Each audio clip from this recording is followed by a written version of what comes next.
اور یہ ماں باپ کا مقام اولاد کو بتایا کہ دیکھو یہ تمہارے ماں باپ ہیں۔ حدیث پاک میں آتا کہ جس کا خلاصہ یہ کہ جس زمانے میں بے دینی عام ہو جائے گی، لوگ خواہشات و غفلتوں کا شکار ہو جائیں گے، اس زمانے کی علامتیں کیا ہوں گی؟ وَأَتَىٰ الرَّجُلُ زَوْجَتَهُ وَوَقَّىٰ أُمَّهُ وَبَرَّ صَدِيقَهُ وَجَفَا أَبَاهُ۔ اس زمانے میں تم دیکھو گے کہ لوگ ماں کی نافرمانی کریں گے، بیویوں کی اطاعت کریں گے۔ اب جو بیوی بولی اسے سن لیں گے اور جو ماں کہے گی اسے چھڑک دیں گے۔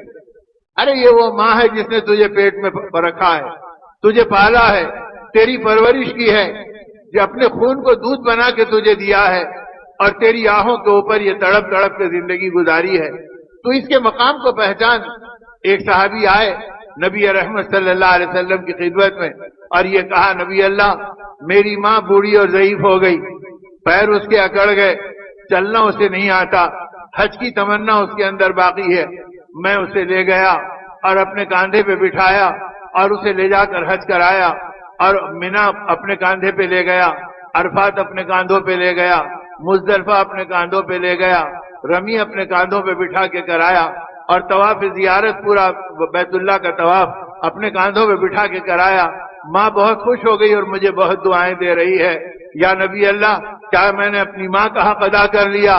نبی پاک صلی اللہ علیہ وسلم نے فرمایا، اے اللہ کے بندے، جب تو ماں کے پیٹ میں تھا اور ماں تیرے وزن کو لیے لیے پھرتی تھی اور تیری وجہ سے وہ کراتی تھی، کبھی بیٹھنے میں آہ نکلتی، کبھی کھڑے رہنے میں آہ نکلتی، تو نے اپنی ماں کی ایک آہ کا بھی حق ادا نہیں کیا۔ ماں کا حق تو کیا ادا کرتا؟ تو یہ ماں کا حق نبی پاک صلی اللہ علیہ وسلم نے بتلایا، اور اس رات میں ماں اور باپ کے نافرمان کو آج دعاؤں سے محروم ہونے کی دھمکی دی گئی، جب تک کہ تو معافی نہیں چاہ لے گا، جب تک کہ تو ماں باپ سے صحیح نہیں ہو جائے گا، یاد رکھ یہ رات بھی تیرے لیے خیر کی رات نہیں بنی۔ اب یہ کہہ کر یہ راتیں بنائی گئی۔ اب تو میرے دوستو ماں باپ کی ان برکتوں سے نگاہیں بالکل بے نور ہو گئی، دل بجھ گئے، سینے ظلمتوں میں آ گئے، اور کوئی پتہ نہیں۔ ارے صاحب ہے باپ ہر ایک کے باپ ہوتے ہیں اور ہر ماں باپ پالتے ہیں، ان کا تو کام ہے پرورش کرنا۔ ارے ظالم، یہ کہتے ہوئے جب تیری اولاد آئے گی تو تیرے کتنے چھکے چھڑیں گے تجھے اس وقت پتہ چلے گا۔ اس لیے کہ ماں باپ کی نافرمانی پہ خدا جیتے جی عذاب میں مبتلا کرتے، مرنے کے بعد ہی نہیں بلکہ دنیا میں ہی اللہ کی طرف سے مختلف پکڑ آتی ہے اور اس میں اللہ شکار کرتے ہیں، اور جو اپنی زندگی کو صلاح کے راستے پہ ڈالتا ہے اللہ ان کی زندگیوں کو بناتے ہیں۔ ایک بزرگ نے ایک ماں باپ کے درد بھرے واقعے کو چشم دید دیکھا اور اسے بیان کیا، اور یہ کہنے لگے کہ ماں باپ کا اکلوتا بیٹا، اور ماں باپ نے اسے پڑھایا لکھایا، اچھے ڈگری دلائی، اچھے پوسٹ کے اوپر اس کی ملازمت مل گئی، اب اس کے لیے ایک اچھی لڑکی کا انتخاب کیا، اس کی شادی کی اور ان کے سارے شوشروں کو پورا کیا۔ شادی کے کچھ دن کے بعد میں بیوی نے کہا میں ان بوڑھے ماں باپ کے ساتھ اپنی زندگی نہیں گزار سکتی، یا تو یہ رہیں گے یا میں رہوں گی۔ اب وہ بھی بیچارہ نئی نئی زندگی کے ذوق کا شکار بن گیا۔ اس نے اپنے ماں باپ سے کہا کہ یہ ساتھ رہنے تیار نہیں، اگر میں آپ لوگوں کے ساتھ رہوں، آپ اگر اجازت دیں تو میں کہیں اور رہوں اور آپ پاس آتا جاتا رہوں۔ وہ ماں باپ تھے، وہ بیٹے کا بھلا چاہتے تھے، کہنے لگے بیٹے تو جہاں چاہے رہے، تو اچھا رہے تو ہماری نگاہوں میں کافی ہے بس۔ اب وہ باہر چلا گیا، اب یہ بیچارے اجنبی بن گئے، ایک گلاس پانی پینے میں بھی یہ مجبور بن گئے۔ یہ صبر کر کے اپنی زندگی گزارتے رہے۔ تھوڑے دن میں باہر کی کوئی نوکری ملی اور وہ نکل کے سعودیہ کو چلے گیا۔ اب وہاں جانے کے بعد اس نے کہا خبردار اب جانے کا نام نہیں لینا۔ اب یہ اسی جکڑ بندی میں آ گیا، اب بیوی بچوں کے چکر میں پڑ گیا۔ اب نتیجے کے اندر ماں باپ کو دھیرے دھیرے بھلا دیا۔ پہلے تو کچھ پیسے بھیجتا تھا وہ بھی ختم ہو گیا۔ اب اس کے بعد حج کا موسم آیا، اس نے حج کیا۔ حج جب کیا تو طواف زیارہ کے لیے جب آیا اور آخری طواف کیا تو اس کے کانوں میں ایک آواز پڑی کہ تیرا حج مردود ہے، ہمارے ہاں قبول نہیں۔ اب یہ پریشان ہے، یا اللہ میں اتنا کیا اور میرا حج مقبول نہیں ہوا۔ ایک سال یہی ہوا، دوسرے سال پھر اس نے حج کیا، دوسرے سال پھر اس کے کان میں آواز پڑی تیرا حج مردود ہے، ہمارے پاس قبول نہیں ہوا۔ 12 سال تک یہی ہوتا رہا۔ اب یہ تڑپ گیا، بہت بل بلا کر رونے لگا۔ وہیں ایک بزرگ کو پکڑا اور کہا حضرت 12 برس ہو گئے حج کرتے ہوئے اور یہ آواز سنتے ہوئے، میں کیا کروں میرے سمجھ میں نہیں آ رہا. تو وہ اللہ والوں کو اللہ پاک فراست دیتے ہیں. اسی لیے کہا اتقوا بفراست المومن فإنه ينظر بنور اللہ کہ مومن کی فراست سے چوکنا رہو. اور اس لیے کہ اللہ والے وہ ہوتے ہیں جو اللہ کے نور سے دیکھتے ہیں تو ان کی بصیرت تیز ہوتی. انہوں نے کچھ حال احوال پوچھے. پھر کہا کہ کیا تمہارے ماں باپ ہیں؟ کہا ہاں ماں باپ ہیں. کہا کہ ان سے ملاقات ہوئے کتنا عرصہ ہو گیا؟ اب اس نے سارا دکھڑا بیان کیا اور کہا 12 برس ہو گئے. اس بزرگ نے کہا جب تک تم اپنے ماں باپ کو راضی نہیں کرو گے تمہارا کوئی عمل اللہ کی بارگاہ میں مقبول نہیں ہوگا. اب اسے غیرت آئی. اب اس نے اپنے گھر والوں کے مقابلے پہ کمر باندھی اور کہا کہ تو رہے یا مت رہے میں تو وطن جا رہا ہوں اور بہرحال اپنے ماں باپ سے ملوں گا. یہ سوچ کر یہ آیا. اور جب آیا اپنے ماں باپ سے ملنے کے لیے تو 12 برس کے فرق میں پورے گاؤں کا اور بستی کا نقشہ بدل گیا. اب کوئی اسے پہچاننے والا نظر نہیں آتا. اب یہ ادھر ادھر دیکھ رہا ہے. ایک بچے کو دیکھا تو بلایا. اب بلا کے کہا میاں آپ یہی بستی میں رہتے ہیں؟ تو کہا ہم اسی بستی میں رہتے ہیں. یہاں اس نام کے ایک صاحب رہتے ان کے گھر کا کچھ پتا ہے؟ اس نے کہا ارے ابھی کچھ دن پہلے ان کا انتقال ہو گیا. اب اس کے سینے پہ ایک اور چوٹ پڑی. ملنے آیا تھا میرا باپ بھی گزر گیا اب میں دیکھنے کے لائق بھی نہیں رہا. اس نے کہا گھر کہاں ہے؟ تو کہا اس گھر میں ایک عورت ہے جو شاید ان کی بیوی ہے اور وہ بھی بہت بیمار ہے اور اس کی آنکھوں کی بینائی بھی چلے گئی اور وہ پڑے رہتی ہے. محلے والے کچھ ہمدردی کر دیتے ہیں. ان کا گھر فلاں جگہ ہے. یہ دیکھتے ہی سمجھ گیا کہ یہ میرا ہی گھر ہے. یہ دبے پیر گیا گھر پہ پہنچا. دروازہ کھلا. چپ چاپ کھلے دروازے کو دیکھ کے اندر چلے گیا. جا کے جب اس نے آواز لگائی السلام علیکم تو ماں تھی. ماں کی مامتا نے پہلے ہی آواز میں اپنے بیٹے کو پہچان لیا اور کہا ارے میرے بیٹے تو آ گیا. ارے میرے بیٹے تو آ گیا. میرے دل کا سکون پورا ہو گیا.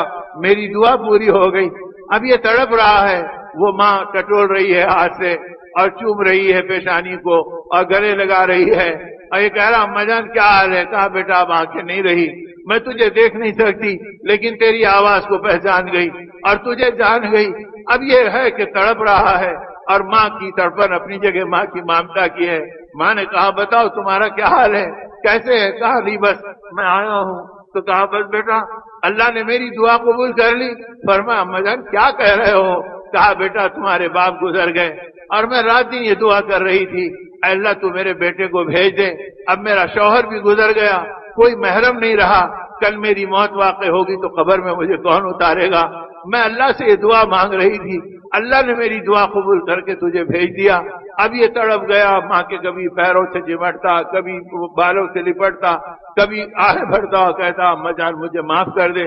اور ماں بیچاری سسک کے کہتی بیٹا بس تو دنیا میں بھی اچھا رہے تو آخرت میں بھی اچھا رہے. میں نے تو تجھے معاف کر دیا. میں تیری خوشی کے لیے اپنا سب کچھ لٹایا ہے. اب اس حالت کے اندر یہ تڑپتا رہا. اللہ کی کرنی ہے کہ 1 دن 1.5 دن نہیں گزرا کہ وہ ماں کا انتقال ہو گیا. اس نے ماں کے نہلانے کا انتظام کرایا. قبر میں اپنے ہاتھوں سے اتارا اور پھر سارے کام کیے. اس کے بعد پہنچا اور پھر حج آیا 13واں حج. اور جب یہ حج کیا تو اس کے کان میں آواز آئی اب تیرا حج قبول ہوا ہے. تو میرے دوستوں ماں کیا ہے اور باپ کیا ہے اور ان نعمتوں کی قدر کیا ہے یہ تو نبی رحمت صلی اللہ علیہ وسلم نے بتایا. اور اللہ پاک نے قرآن پاک میں اپنے نام کے ساتھ ہمارے ماں باپ کا تذکرہ کیا. وَقَضَىٰ رَبُّكَ أَلَّا تَعْبُدُوا إِلَّا إِيَّاهُ وَبِالْوَالِدَيْنِ إِحْسَانًا. جہاں یہ کہہ رہے ہیں کہ اللہ کی عبادت کرو وہاں کہہ رہے ہیں کہ اپنے والدین کے احسان کو بھی پہچانو اور ان کے ساتھ بھی معاملہ صحیح کرو. اور اس ماں باپ کو اولاد اتنی اندھی ہو گئی. معاشرہ اتنا بگڑ گیا. ماحول اتنا لٹ گیا. اب کوئی ان چیزوں کو پہچاننے کے لیے تیار نہیں. کوئی شعور زندگی میں نہیں. تو میرے دوستو جب تک زندگی باقی ہے عمل کا میدان موجود ہے. جو گزشتہ تھے اور آج نہیں ہے وہ بیچاروں کے عمل کا میدان ختم ہو گیا. اللہ ان کی بھرپور مغفرت فرمائے اور اللہ ان کے ساتھ معافی کا معاملہ فرمائے. لیکن ہمارے لیے ابھی عمل باقی ہے اور عمل کا میدان موجود ہے. آدمی ان چیزوں کو پہچانے اے اللہ تو نے اپنا بندہ بنایا میں کس کا حق ادا کروں؟ میں کسی کا حق ادا کرنے کے لائق نہیں رہا. اور آداب یہ بتائے گئے کہ اولاد ماں باپ کا حق ادا کرے اور ماں باپ اپنی اولاد کا حق ادا کرے. ماں باپ اپنی اولاد کو آخرت بتلاتے. ماں باپ اپنی اولاد کو اللہ کی بڑائی سمجھاتے اور نبی رحمت صلی اللہ علیہ وسلم کے پاکیزہ طریقے بتلاتے. اسی لیے اللہ کے رسول صلی اللہ علیہ وسلم نے فرمایا کہ اگر تم نے اپنی زندگی کو غلط ماحول میں ڈالا تو اس کی نحوستیں یہ آئیں گی کہ لوگ بیویوں کی مانیں گے اور ماں کو جھڑکیں گے.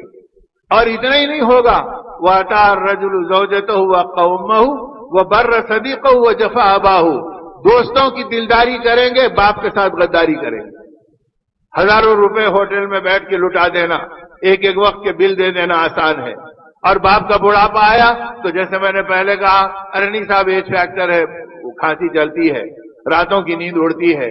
اب نہ اس باپ کو دوا دے رہے ہیں، نہ اس باپ کا سر سہلا رہے ہیں، نہ اس کی آنکھوں کے سامنے بیٹھ کر اس کی تسلی کا سامان کر رہے ہیں. بوڑھوں سے پوچھو جوان بیٹوں کو دیکھ کے ان کو کیا طاقت ملتی ہے اور ان کو کیا سکون ملتا ہے. اور یہ اولاد یہ سمجھ رہی کہ نہیں ایسی کرو. کب تک کریں گے میرے دوستوں؟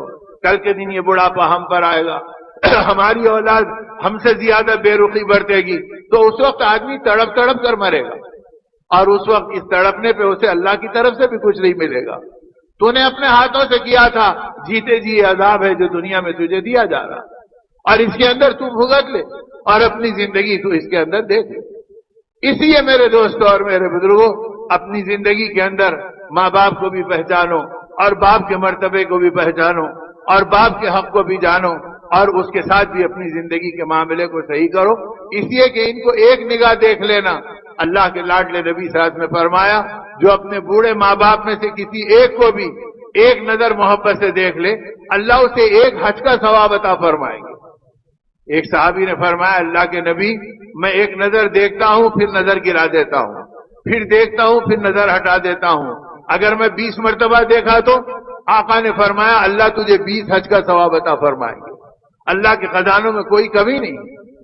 تو باپ کے مرتبے اور باپ کے ساتھ کے سلوک کا یہ مقام بدلا ہے. حضور پاک صلی اللہ علیہ وسلم کی خدمت میں ایک شخص آیا، جوان انسان، اور آ کر اپنے باپ کی شکایت کی اور یہ کہا کہ یا نبی اللہ، میرا باپ میرا مال لے لیتا ہے اور میری کمائی وصول کر لیتا ہے اور کہتا ہے کہ یہاں لگا دو وہاں لگا دو، میرے دوسرے بھی تقاضے ہیں، میں کیا کروں گا؟ آپ صلی اللہ علیہ وسلم فرمایا کہ تمہارے باپ کو بلا لاؤ. باپ کو پتا چلا کہ آقا نے بلوایا ہے اور بیٹے کی شکایت پہ بلوایا ہے، تو اس کا دل وہی پک گیا اور غمزدہ ہو گیا اور دل میں اس نے کچھ اشعار پڑھ لیے، جن اشعار کے اندر اس نے بہت کچھ کہہ دیا. ارے میرے بیٹے، کل تک تو گود میں پلتا تھا اور میں تیرے پیچھے اپنی زندگی کی جوانی لگاتا تھا، دیکھتے دیکھتے تیری زندگی سرسبز ہوتے گئی اور میری زندگی خشک ہوتے گئی اور تو منور ہوتا گیا اور میں بجھتا چلا گیا، اور میں یہ سمجھا تھا کہ جب تو بڑا ہوگا اور میں بوڑھا ہوں گا تو تو میرا آسرا بنے گا. لیکن آج تجھے کیا ہو گیا کہ تیرے ماتھے کے اوپر تیری آنکھیں آ گئی، تو نے نگاہوں کو پھیر لیا اور تو نے ہماری تکلیفوں کو نہیں پہچانا، ہماری محبتوں کو نہیں جانا. تجھے بیماری آتی تھی، میں رات رات بھر تیرے لیے جاگتا تھا اور تو تڑپتا تھا تو تیری آہ نکلتی تھی تو میری چیخ نکل جاتی تھی، اور تیرے لیے پوری رات جاگ جاگ کر میں تیرے ایک مسکراہٹ کا طلبگار اور محتاج تھا کہ میرا بچہ تکلیفوں سے آزاد ہو جائے، اور یہ مسکرا کے دیکھ لے تو میرے رات کا جاگنا کام آ جائے گا. میں ایسے تڑپ تڑپ کر تجھے پالا، اور تجھے کیا ہو گیا کہ تو اتنا بخیل و بزدل ہو گیا کہ تیری بخیلی اور بزدلی اتنی بڑھ گئی. کاش تو میرا بیٹا نہ ہوتا. اب مجھے سارا منظر جھوٹا نظر آ رہا ہے. میں نے تجھے نہیں پالا بلکہ تو نے مجھے پالا، اب ایسے محسوس ہو رہا ہے. اب تو تیرے احسانات مجھ پر آ رہے ہیں. کاش کہ تو اتنا بخیل و بزدل نہ بنتا، بلکہ تیرا حال یہ ہوتا کہ تو بزدل بننے کے بجائے کم از کم اگر اولاد نہ بنتا تو پڑوسی بن جاتا، کہ ایک پڑوسی بھی پڑوسی کی خبر لے لیتا ہے. لیکن تو بیٹا ہو کر بے خبر ہے، اور بیٹا ہو کر بھی تو میری خبر نہیں لیتا. یہ باتیں اس کے سینے میں چلی اور وہ اشعار اس کے تخیل میں چلے، ابھی زبان پر اور ہونٹوں پہ نہیں آئے. اتنے میں جبرائیل امین نے اس کے اس غمزدہ اشعار کو نبی پاک صلی اللہ علیہ وسلم کو آ کے سنا دیا اور کہا یا نبی اللہ، جس بندے کو اور جس امتی کو آپ نے بلایا ہے اس کے سینے میں یہ اشعار پک رہے ہیں، ابھی زبان پر اس کے یہ اشعار نہیں آئے. تو اب جب باپ آیا تو حضور پاک صلی اللہ علیہ وسلم نے دیکھا اور دیکھ کے فرمایا جو اشعار تیرے سینے میں پک رہے تھے تو اسے اپنی زبان سے پڑھ دے. اس کی چیخ نکل گئی.